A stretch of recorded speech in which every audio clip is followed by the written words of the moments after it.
Hi children, fifth class పిల్లలందరికీ కూడా very good morning నాన్న.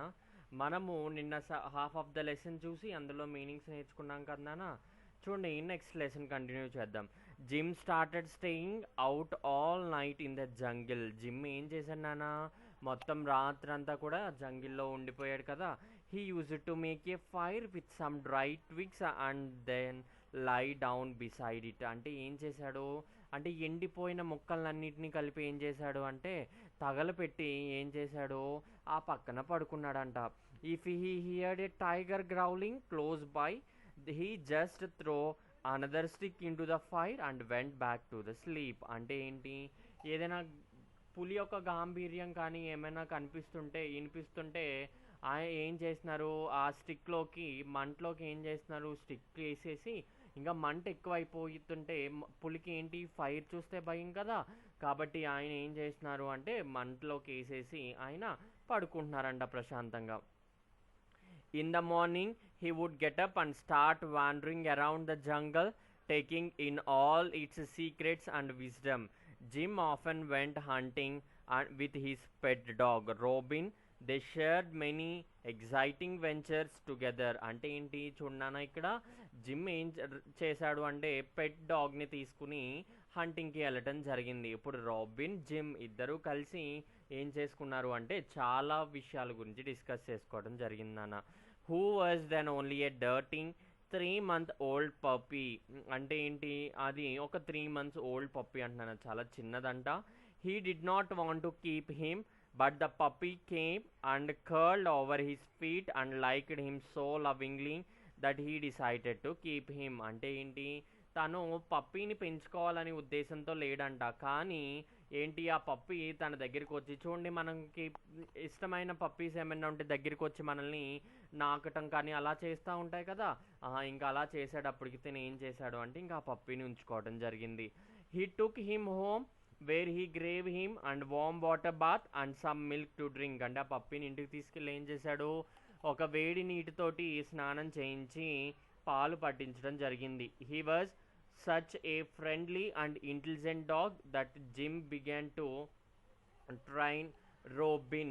అంటే ఏంటి చూడండి, he was such a friendly and intelligent dog. అది చాలా ఫ్రెండ్లీగా అంటే మనతో పాటు కలిసిపోయి మనతో పాటు ఆడుతుందంట, అండ్ అది చాలా తెలివైనదంట. And Jim began to train Robin to retrieve birds. అంటే జిమ్ బిగిన్ చేశాడంట ఏంటి, రాబిన్కి దేనికి, బర్డ్స్ని పట్టడం అనేది నేర్పించడం స్టార్ట్ చేశాడంట. So when he was old enough he took him along with him for the first hunt. At once Robin dashed after a bird in the dry bushes. అంటే ఏం చేశాడు, ఫస్ట్ హంట్కి అంటే నేర్పించిన తర్వాత పక్షుల్ని పట్టడానికి ఫస్ట్ హంట్కి అంటే మొదటిసారి వేటకి తీసుకెళ్ళాడు అనమాట. అప్పుడు ఏం చేశాడు, ఆ బర్డ్స్ని హంట్ చేశాడు, ఎక్కడ పొదల్లో దాగి ఉన్న పక్షుల్ని వేటాడడం జరిగింది. After some time he returned dragging the wounded bird between his teeth. అంటే ఏంటి, పక్షిని కాల్చిన తర్వాత ఆ పక్షిని ఏం చేశాడంట చూడండి, వాండర్డ్ బిట్వీన్ హిస్ టీత్ అంటే పళ్ళ కింద అంటే ఏంటి, తినటం. అంటే కాల్చిన పక్షిని వాళ్ళు ఒక రెసిపీ లాగా ప్రిపేర్ చేసుకుని వాళ్ళు ఆ పక్షిని తినటం జరిగింది. A few days later, they were walking back home when Robin saw a big troop of lungers. Robin dashed after a lunger which promptly climbed a tree. Jim whistled to call Robin back, but the dog did not listen to his whistle. అంటే ఏంటి, వెనక్కి వెళ్ళిపోతున్నప్పుడు ఒక లంగర్ని చూడటం జరిగింది. ఆ లంగర్ని, పెద్ద లంగర్ని చూడగానే ఆయన ఏం చేశారు అంటే చెట్టుని క్లైమ్ చేయడం జరిగింది. జిమ్ ఏం చేశాడు అంటే విజిల్ చేశాడు, ఎవరిని పిలవటానికి, రోబిన్ని. ఎందుకు, వెనక్కి పిలవటానికి. But the dog did not listen to his whistle. ఆ కుక్క ఏం చేయలేదు, విజిల్ వినిపించుకోకుండా ముందుకెళ్ళిపోయింది అనమాట. He chased the langurs at little distance away where some bushes behind which was a deep pit. Robin had hardly entered those bushes but then he was coming out running, the tail tucked between his legs. A huge leopard was running after him. అంటే ఏంటి, తనని లంగర్ నుండి కాపాడుకోవటానికి ఏం చేశారు అంటే ఒక బుషెస్లో, పొదల్లో దాక్కోవటం జరిగింది. కానీ వాళ్ళ వెనకాల a huge leopard was running after him. అంటే వాళ్ళ వెనకాల ఏం చేస్తుంది లిపర్డ్ పరిగెట్టడం జరుగుతుంది. అంటే భయంగానే ఉంటుంది కదా, అందుకని వాళ్ళు ఏం చేశారు, పొదల్లో దాక్కోవడం జరిగింది. Gym was not carrying a gun to save his dog. అంటే ఆ పప్పి వెనకాల లిపర్డ్ పరిగెడుతుంది, ఎందుకు, కాపాడుకోవటం కోసం. కానీ జిమ్ చేతిలో ఆ కుక్కని కాపాడటం కోసం, అంటే ఆ లెపర్డ్ని కాల్చి ఆ పప్పిని కాపాడటం కోసం ఏం లేదు, గన్ లేదు, మర్చిపోయాడు అనమాట.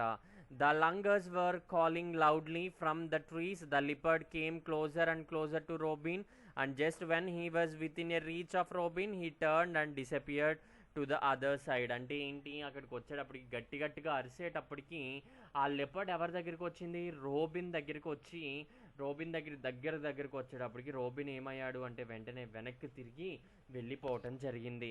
రోబిన్ learn two very important lessons that day which he never forgot in his life. అంటే ఆ రోజు ఏం నేర్చుకున్నాడు, ఒక 2 లెసన్స్, గుణపాఠాలని నేర్చుకున్నాడు అనమాట, జీవితంలో ఎప్పుడూ మర్చిపోలేనివి.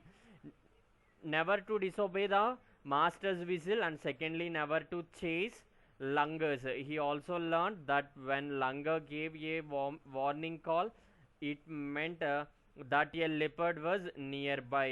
After that day Robin always obeyed Jim's orders. అంటే ఏంటి, జిమ్స్ ఏం చేస్తున్నాడు, రోబిన్ని పిలవటానికి విజిల్ వేస్తున్నాడు, ఆ పప్పిని పిలవటానికి ఏం చేస్తున్నాడు, విజిల్ వేస్తున్నాడు. కానీ ఆ విజిల్ని వినిపించుకోకుండా వెళ్ళిపోయింది. లంగర్స్ అరుస్తున్నాయి అంటే దగ్గరలో ఏమున్నట్టు, లిపర్డ్ ఉన్నట్టు అని అర్థము. కాబట్టి ఎప్పుడైనా కూడా లంగర్లు అరిసినాయి అంటే ఒక లిపర్డ్ దగ్గరగా ఉంది అని. అదేవిధంగా ఎప్పుడైనా కూడా ఒక జిమ్ విజిల్ వేసాడు అంటే దాన్ని మనం పాటించాలి అని చెప్పి రోబిన్ నేర్చుకుందనమాట. He learn to walk as silently as a cat does in the jungle. అంటే ఏంటి, పప్పిలాగా ఇదివరకులాగా ఎగురుతూ పరిగెట్టకుండా క్యాట్ లాగా చిన్నగా శబ్దం చేస్తూ వెళ్ళటం జరిగింది అడవిలో. He also learn to pay no heed to any animal or bird expect the only they are hunting. అంటే ఏంటి అంటే ఎవరికైతే హంట్ చేసి ఏదైతే వేటాడాలో వాటికి మాత్రమే వీళ్ళు చూస్తున్నారు తప్ప మిగిలిన వాటికి ఏమీ కూడా హాని చేయట్లేదంట. Robin remained alive to the ripe age of 13 and his grave can still be seen in Jim Corbett National Park at Kaladungi. అంటే ఏంటి, ఆయన అలైవ్ 13 సంవత్సరాల వయసు ఉండగానే ఆయన చనిపోవడం జరిగింది. ఆయన స్టాట్యూస్ని కానీ ఆయన యొక్క మెమరీస్ని కానీ మనం ఎప్పుడు చూడగలము అంటే జిమ్ కోబర్ట్ నేషనల్ పార్క్ అట్ కలాదుంగి. ఇప్పుడు ఉత్తరాఖండ్ స్టేట్లో ఉంది నాన్న. నేను మీకు ఆ స్టేట్లో పార్క్ అనేది ఎలా ఉంది, దానికి సంబంధించిన ఫొటోస్ కానీ వాటికి సంబంధించిన ఇన్ఫర్మేషన్ని నేను మీకు ఈ లెసన్ అయిపోయిన తర్వాత ఒక వీడియో చేస్తాను నాన్న. కాబట్టి మీకు ఈ లెసన్ అందరికీ అర్థమైందని అనుకుంటూ ఈరోజు చూడండి నాన్న ఒకసారి. టిక్ ద రైట్ ఆన్సర్స్ చూడండి. నిన్న మీనింగ్స్ నేర్చుకున్నాం కదా, ఈరోజు టిక్ ద రైట్ ఆన్సర్స్ నేర్చుకుందాం. ఓన్లీ 4 ఉన్నాయి నాన్న. ఆ 4లో కూడా ఫస్ట్ 1 ఏంటో చూడండి. ఫస్ట్ 1 ఏంటి అంటే చూడండి, who was Jim Corbett. Who was Jim Corbett. Jim Corbett ఎవరు, one of the great hunters of India. మనం నేర్చుకున్నాం కదా, one of the great hunters of India. కాబట్టి ఆప్షన్ ఏ కరెక్ట్ నానా. ఆప్షన్ ఏకి టిక్ మార్క్ చేసుకోండి. నెక్స్ట్ సెకండ్ 1 చూడండి, where did Jim leave. Jim యొక్క ప్లేస్ ఏమని చెప్పాము, కలాదుంగి. ఇప్పుడు చూడండి లెసన్ లాస్ట్లో కూడా చెప్పుకున్నాం కదా, జిమ్ యొక్క ప్లేస్ ఏంటి, కలాదుంగి. కాబట్టి ఆప్షన్ బికి టిక్ మార్క్ పెట్టుకున్నాను. What was the age of Robin when he met Jim for the first time. అంటే ఏంటి, రోబిన్ అంటే కుక్క పిల్ల జిమ్ని కలిసినప్పుడు తనకి ఎంత వయసు అని అడుగుతున్నాడు. ఎంత, 6 months 4 months 3 months అనా. ఈరోజు లెసన్లో నేర్చుకున్నాం కదా, 3 months ఓల్డ్. కాబట్టి ఆప్షన్ సికి టిక్ మార్క్ పెట్టుకోండి. Who was Tom. టామ్ ఎవరు, హిస్ బ్రదర్, హిస్ ఫ్రెండ్, ఏ స్ట్రేంజర్. ఎల్డర్ బ్రదర్ అని చెప్పి నేర్చుకున్నాం కదా, కాబట్టి హిస్ బ్రదర్. ఈ 4 క్వశ్చన్స్ కూడా మీరు ఒకసారి వచ్చే వరకు చదివి మీ నోట్స్లో నీట్గా రాస్తారని అనుకుంటూ ఈ వీడియోని ఇక్కడితో ఎండ్ చేస్తున్నాను నాన్న. Thank you.